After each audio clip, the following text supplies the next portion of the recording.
Remember when we used to have good villains on The Flash? Villains that had a strong connection to Barry, whose motives made sense. Villains who had a rich backstory that we cared about and wanted to see more of. Villains who felt like a real threat to Barry and the group, who we generally believed could do real damage and felt like worthy opponents. Now we have villains none of us care about, who seem to stick around solely because the plot demands that they do, with no connection to Barry and whose motives boil down to being bad for the sake of being bad. Nowhere is this more apparent than in The Flash's final season dealing with the Red Death. A different universe's version of Batwoman who hates Barry because she wanted to create a police state and he didn't let her. She holds no real connection to Barry and we don't care about her because it's not like Barry and Batwoman in this universe really care about each other. There's no personal stakes here, and every time they come up against each other, Barry has no speed for one reason or another, and so we never really believe she's a threat. Compare this to the first 3 seasons of The Flash. In Season 1, Thorne has a major connection to Barry. Not only did he kill his mother, but he's also training him. This builds tension throughout the season, wondering when Barry is going to find out the secret. We also know that the Reverse Flash is a major threat. In the mid-season finale, he toys with Barry, showing off his superior speed and strength.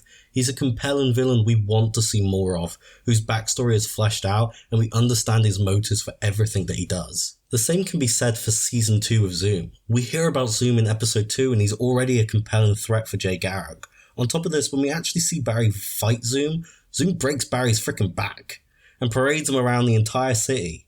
Barry is humiliated and defeated. And then we find out the person pretending to be Jay is Zoom. Another of Barry's mentors betrays him and proceeds to kill another family member. We learn of his backstory and he feels like an unstoppable machine. It's how a serial killer with super speeds should feel. I think Season 3 is a lot to be desired for, and truthfully I believe Savitar should have been the Flash's best villain. I mean, for crying out loud, it's an evil version of Barry, you don't get a bigger connection than that. He's also way faster than Barry, and the fight where he drags him through the Speed Force is still awesome. The problem is they made the motive about Iris, when it should have been about a future Barry that has lost hope in humanity.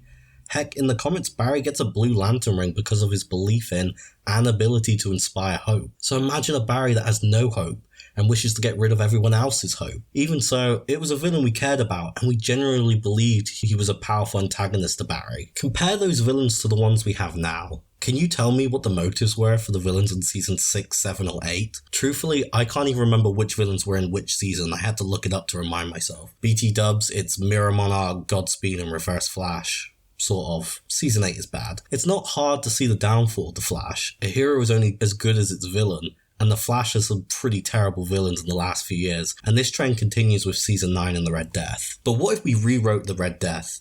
What if we made it a villain we cared about? What if, like in Season 1 and 2, the Red Death used to be a mentor to Barry?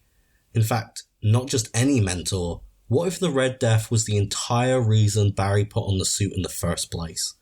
What if we made the Red Death Oliver Queen from a different universe? Imagine it. An Oliver Queen who has lost all of his companions.